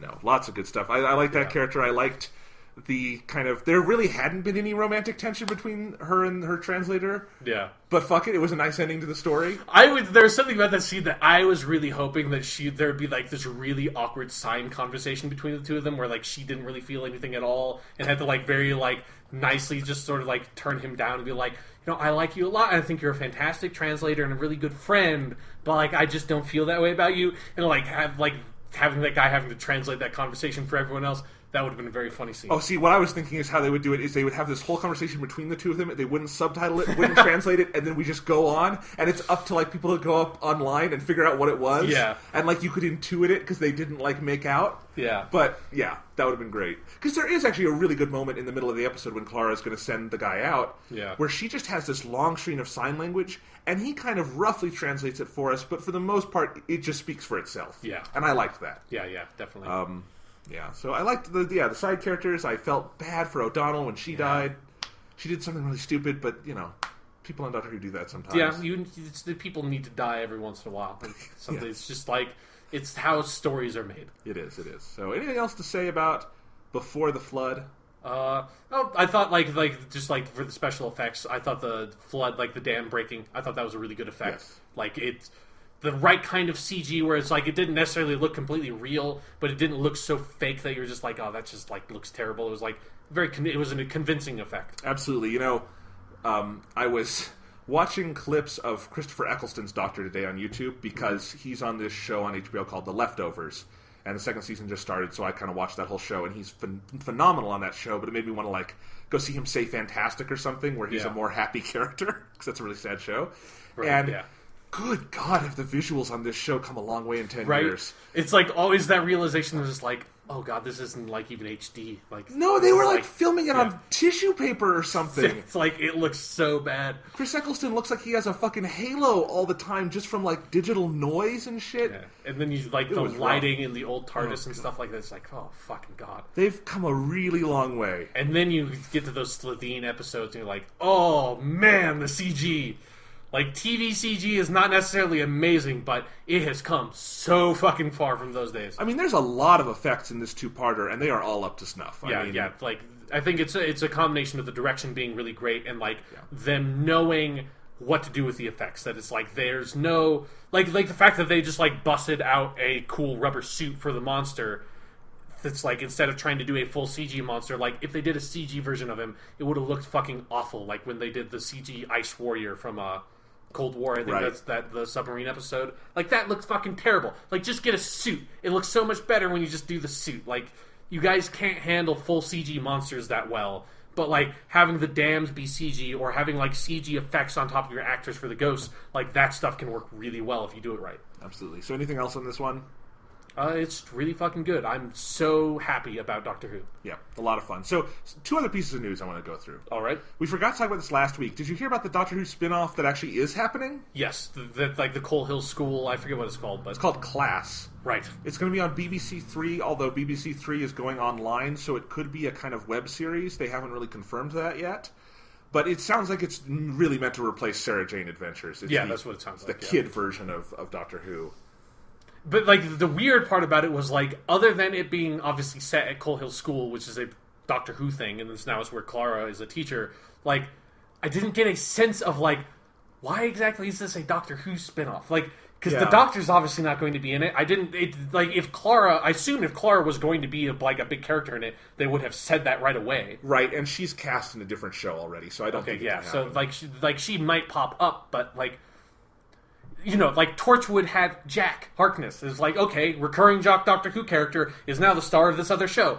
That's a Doctor Who spinoff. Sarah Jane Adventures had fucking Sarah Jane. You don't get much more Doctor Who spinoff than having fucking Sarah Jane in the show. Excuse me, K9 Adventures. Yes, well, you know, I mean, the original Doctor Who spinoff had Sarah Jane and K9, so... I know, I'm just kidding. K9 got like a one-season animated show, if you don't know. I don't think it even like aired anywhere. Back in the 80s, K9 got his own pilot with Elizabeth Sladen as Sarah Jane as the co-star, where it was like, I forget what it was called. It has the most amazing opening credits ever. Like, I wish I remembered what that show is called. Like, just Google, I'm sure you'll find like K9 spinoff and like find that opening credits sequence. It is fucking incredible, because there's only a pilot. This is the only thing they ever made. Yeah. Because it's fucking terrible. But anyway, it's, I wonder, like, because I feel like Torchwood definitely had a fan base at a certain point. Yeah, because the Children of Earth, I think it was called, like, that, like, 5-episode miniseries was really good. Like, that's the only part of Torchwood that's, like, worth anything, really. But, right, and then, like, it came back for that Stars run that no one cared about. Yeah, it was really bad. Like, Yeah, that was not good. Yeah, and I don't think I ever finished that even. And I think no one really was all that enthusiastic about Sarah Jane Adventures. Yeah, there's like the 2 episodes, like the one episode that had David Tennant in it and the one episode that had Matt Smith in it are fun to watch. Because the Matt Smith one also has Joe Grant, so that's always fun. Oh, that's cool. But yeah, so... But I just... kind of the idea of Doctor Who spin-offs continues to seem weird to me. I mean, it makes sense on the level that Doctor Who can only make 12 or 13 episodes a year, and then there's all those other weeks when you might want to capitalize on the brand. But the brand is the Doctor, and like, Torchwood made sense just in the sense that it was clearly its own universe. Yeah, it's like you had this popular character and just, like, slot him into this completely different show, and, just run with a lot of sex and stuff. Yeah, like, yes. When I say completely different show, I mean completely different show. Yeah. So Torchwood made sense on some levels and did not on others, but whatever. I mean, mostly on the sense of, like, this show is fucking terrible. How have they done this? Like, and then they make this one amazing 5-episode miniseries that has Peter Capaldi as a character in it, by the way. Yep. The second character he played on Doctor Who before he played the Doctor. Yo, he can break all the rules. He can play other characters before he plays the Doctor. He can talk to the screen. He can play guitar over the credits. Yes. He is the ultimate, like, he just exists beyond the confines of the story. Yes. All right. What else? Other things. Did you hear any of the news about the X-Files from New York Comic Con this weekend? I looked at it like a little bit of an article just to sort of like see what people were thinking, and it looks like that's going to be cool. Yeah. Like, well, the cool thing I heard is we had been wondering, like, how are they balancing mythology and standalone? The plan is that it's a 6-episode season, and the first and last episodes are a 2-parter, but they're split, they're separated, and then the middle 4 are all Monster of the Week. Yeah. That sounds like kind of a perfect compromise. Yeah, that sounds like the right way to do it. It's either that or like having just Monster of the Week episodes all the way through would be fine, but yeah, like having like mythology like cappers seems like a smart way to do it. Yeah, I mean, and it's all, star X-Files writers working on it and stuff. So yeah, it looks like, again, it's not a show I'm super into, but I just want to say that for you and other X-Files fans, it sounds really cool. And I will definitely watch, because that's like January, right? Yeah. That's fucking coming up.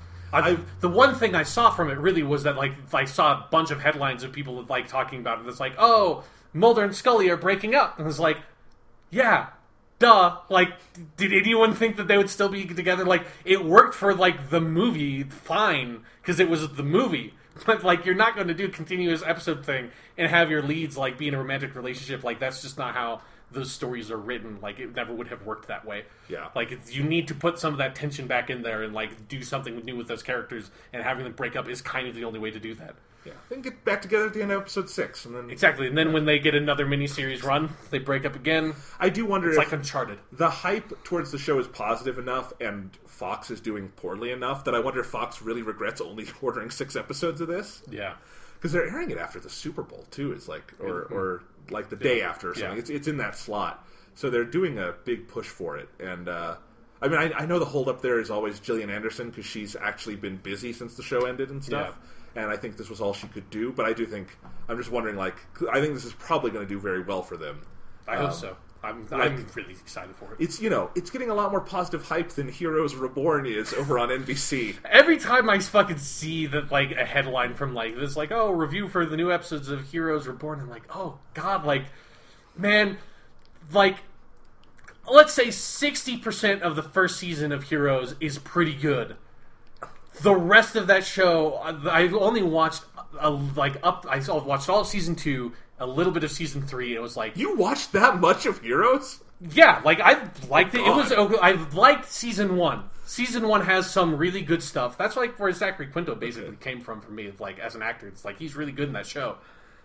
But like that, I think that was the first show that I watched that was like, I liked it, and then like at a certain point I was just like, this show has gotten bad. Like, this show has gotten really bad, and I was like, I'm just not going to watch it. Like, why am I even... It was like the only show I've really watched that, like, because it was back when I, like, that small period in high school where I was, like, actually watching TV as it aired. I was like, there's no reason for me to watch this. What kind of... Like, this is how people do this? Like, and then Netflix came out, I was like, I'm not doing this. Fuck this! Like, this is absurd. Who consumes media content in this way? Is like, Heroes, legitimately, when I think about it, is one of the things that completely broke me of watching TV onto the Netflix model of like, I can just watch all of the X-Files. Like, I can just, and some of the X-Files gets kind of bad at some point, but it never gets this bad. Like, at least there's always Mulder and Scully are really good. Then when Mulder's not there, at least you have the T-1000 rocking shit. Like, I'm into that. Like, that's fine. Like, Heroes got unwatchably bad in a way I've never, like, allowed myself to see a TV show other than that got to that point. Yeah, I just wanted to make fun of Heroes for a minute because it's fun.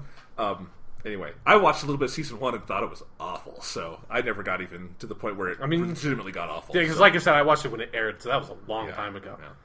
Yeah. Anyway, so let's see, there's that. And one last thing I want to talk about. So this is a piece of podcast news. So we had, on episode 117, which is last week's episode, one of our frequent commenters and listeners, Kenny, who's donated to the podcast before. This is the Kenny Memorial Mic. He's not dead, but, you know. It's never too early. Yes, right. Maybe sometimes it's too early. Okay. But we'll just say it's never too early. In response to us doing the silliest top 10 list ever with the Persona songs one, he did his top 10 episodes of the podcast. And Fantastic. It's fantastic, and he posted it on my birthday. There's no way he knew that. Yeah. But I think that's kind of awesome that I got a top 10 list of my content on my birthday. So I just want to go... That's a great present. Can you like, give us a little rundown of it? Because I haven't seen this at all. Okay. So number 1 was WGTC Radio number 18, which was the Prometheus discussion part 2.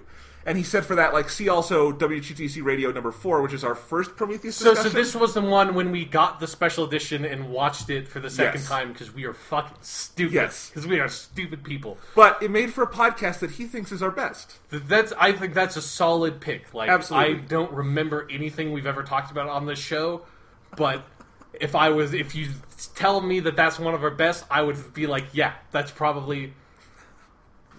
That's probably up there. Look, I paid $30 for that Prometheus Blu-ray. I feel better about it now. Did you ever like just destroy that? I sold it. I got the money back.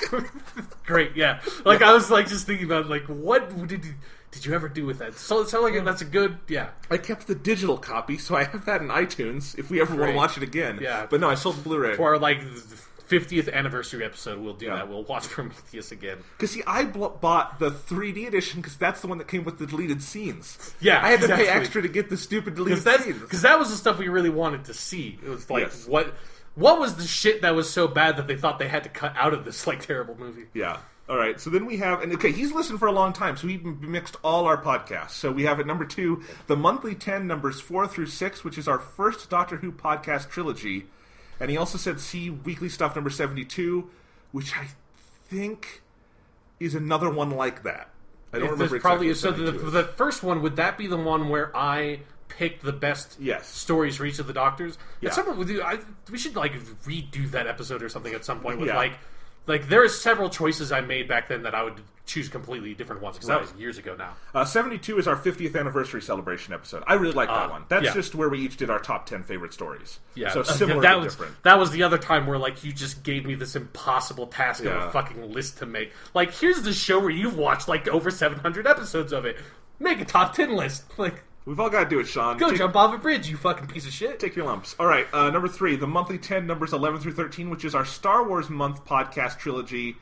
Totally forgot we did that, but we did. That's back when the Star Wars Blu-rays came out. Right. And I did a month of written content, and then we did a month of audio content, and it was our first time ever talking about the series and kind of laying out our thoughts on it. Yeah, so exactly. If you're listening now and you're a relatively new listener and you want, like, to understand for the upcoming like Star Wars movies our perspective on it, going back to that would probably be interesting. I'm not sure where those are archived. They're on my site somewhere. I don't have a clear page for them, but yeah, you can find them. Let's see. Number 4 was the monthly stuff. Number 5 and number 6. That's our second podcast, the monthly stuff. It was short-lived. Right, yeah. Anyway, the Marvel movie retrospective / our Avengers review, and he also said see Weekly Stuff 82, which I think was our updated Marvel movie retrospective. For, I think, Winter Soldier or something. I remember our Avengers one actually being good. Like, I actually kind of remember that one. Yeah, that was fun. Because Avengers was a really good movie. It was. WTTC Radio number 17, our Indiana Jones retrospective. That one was fun. Yeah. Because I love our Temple of Doom discussion. The Temple of Doom stuff is the stuff that I really remember. Yeah. Like, that's like, whenever I remember Temple of Doom, I like remember our conversations about it, because it's like foundational to my understanding of that movie now. Yes. All right. Then we got number 6, the Weekly Stuff number 84, which is our top 10 favorite superhero movies. I like that one. He says, see also the monthly 10 number 7. I think we did a comic book movie list then, but obviously so many years had passed, and so many... Like, the landscape of comic book movies was completely different. Yeah, so...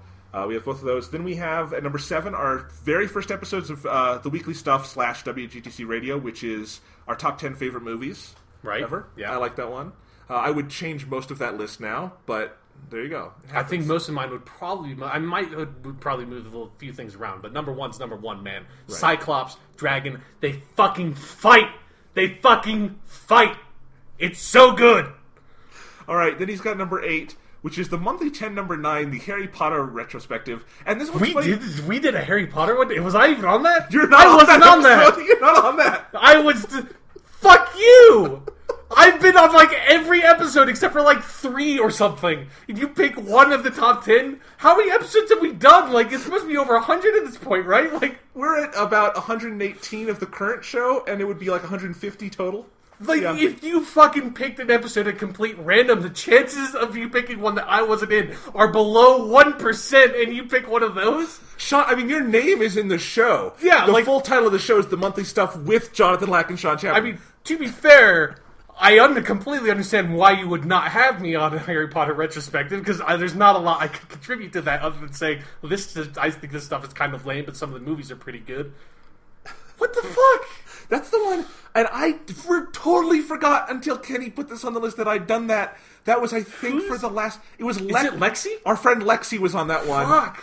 Which, I haven't talked to Lexi in like 3 years now, and I don't remember really anything about that episode, but it was also, that's monthly 10 number 9. We were really bad at podcasting back then, too, so... Yeah, like, I can't imagine what that sounds like. Yeah. So anyway, Kenny... It's like, I had completely forgotten because there's at least one more that I wasn't on, right? Yeah, you're not on the very first episode we ever did, which was, it was me doing my top 10 list, and I had Thomas there, and, because that was just me experimenting, because I'd never done a podcast before, and then you weren't on one, it was a 20-minute one I did with Thomas of his favorite Zelda games. I remember I listened to that one. Which I mostly just did as a prank, because he doesn't really do public speaking. Yeah. And I had to edit out a bunch of pauses, and it was funny for me. But, yeah. Yeah, because that was back in that era where it was like, because we hadn't figured out the format yet. We hadn't settled down to it just being us. So, yeah, there were like a couple of those episodes of the month where we had like guests and stuff. Yeah. Like Thomas was on. Jimmy was on the pod. Yeah, we had one. Yep.